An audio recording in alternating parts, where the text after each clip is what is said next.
If I go to this project, they are selling at 600,000. How do I know whether it's worth buying? Hi guys, welcome back to this channel. I'm William, your property buddy. Today we'll talk about a simple yet very important topic. How do we get to do rental benchmarking? If a property is 500,000 or 700,000, how do I know whether it is a good buy or not? I have been receiving messages like, I'm considering Cheras. Is this project good buy, worth to buy or not? I think this video is suitable for you. Are you asking worth buying as per own stay? If it's own stay, I think it's more to two things lah: developer track record and then your affordability. Whether the rental high or not, can cover how many percent of your installment is a secondary consideration, right? Because you are buying for own stay, you most likely like because of the location, the design, the offerings of the place, or because your family or friends recommended you to have a look at the project. So these are more to the personal individual preference, I would say. But when it comes to investment, you need to look at numbers. You need to look at cash flow. This video is not about telling you what to buy, not giving you any investment recommendation. This is purely case study and also knowledge sharing. So if you have questions like, if I go to this project, they are selling at 600,000, they are selling at 800,000, they are selling at 1 million. How do I know whether it's worth buying if I come from the investment point of view? I always say 3 key ingredients. How do I make it into an actionable item step by step? So I will share a complete step by step in this video to show you actionable items that you can take to study whether a project or a sub-sale or even an auction, right, worth buying or not. Alright?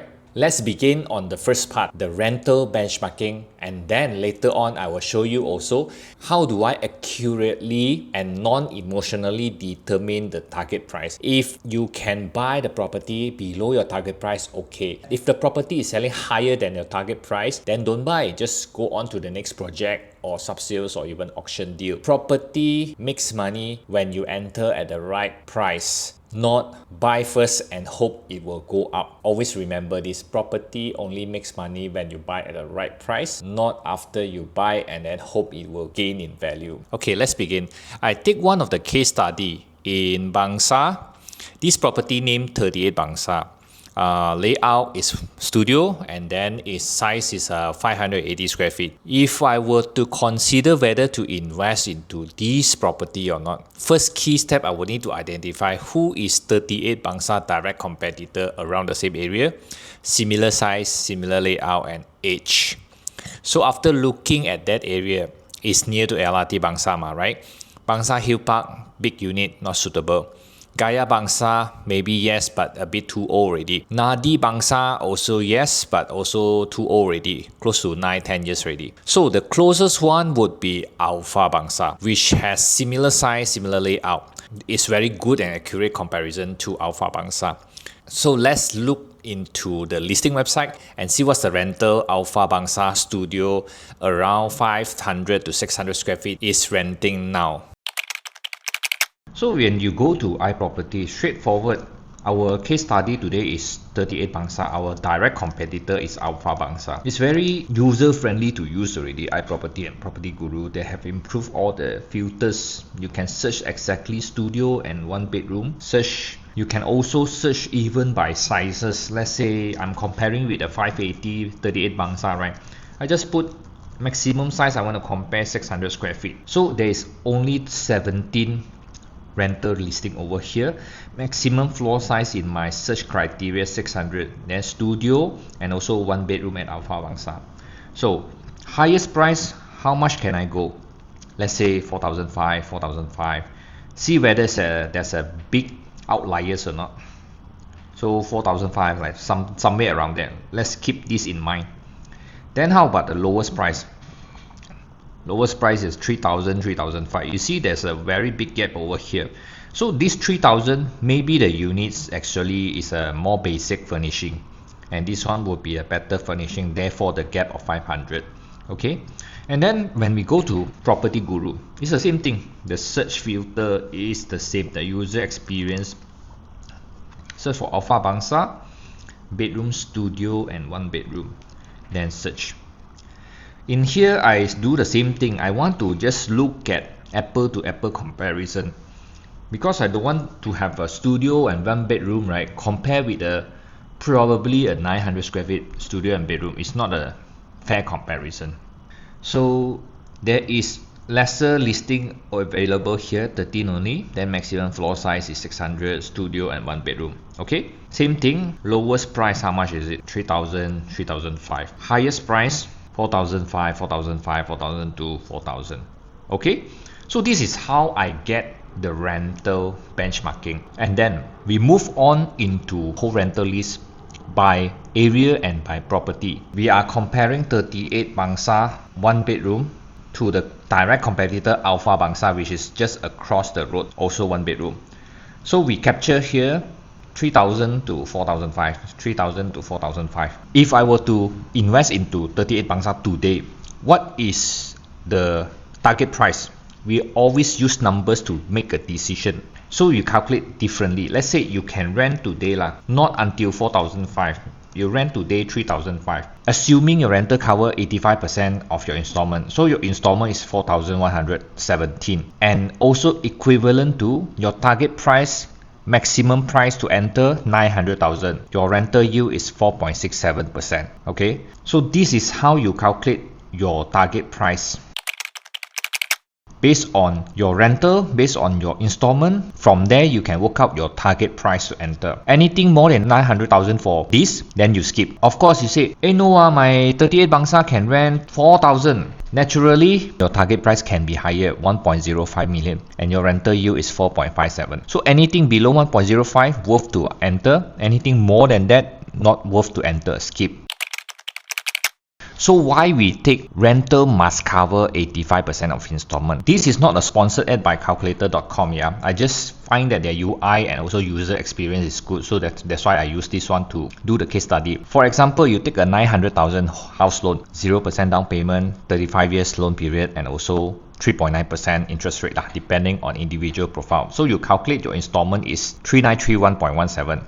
So what does this 3,931.17 break down to? From here, you will be able to see of your entire loan, right? This is your loan amount. The yellow color is the interest and the blue color is the principal. Along the years, your loan will be paid down. The gray color line will be paid down. But initial years, you pay interest portion higher than the principal portion. Yeah.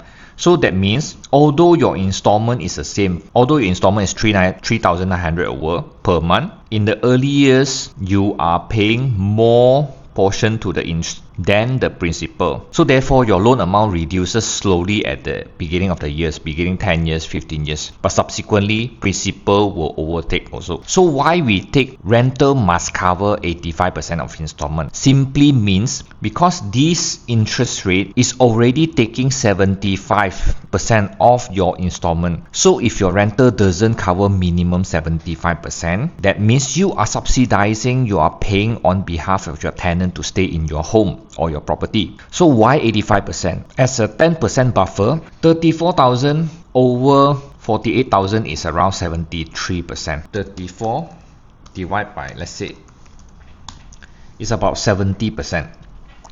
So from here we can tell my rental must cover minimum 75.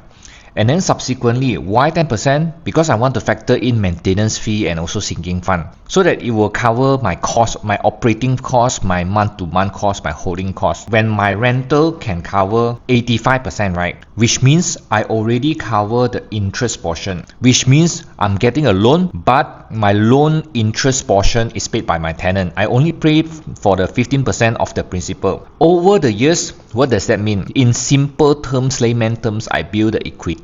This asset is generating equity for me. Can you get it? Comes to property investment, choosing the right property, where to buy, whether it's worth it or not, always goes back to numbers. If your rental justifies, go ahead. If your rental doesn't justify, then just forget about it, skip it, go for the next project, next auction, next sub-sale. Auction, sub-sales and project depending on your budget as well. Like I said in the previous video, project will require the lowest capital outlay. That means the lowest cash you need to pay out from your pocket, and auction likelihood is the highest among all the three because of the full down payment, because of the valuation, because probably of the repairs and also outstanding this bills, that bill, maintenance fee and so on.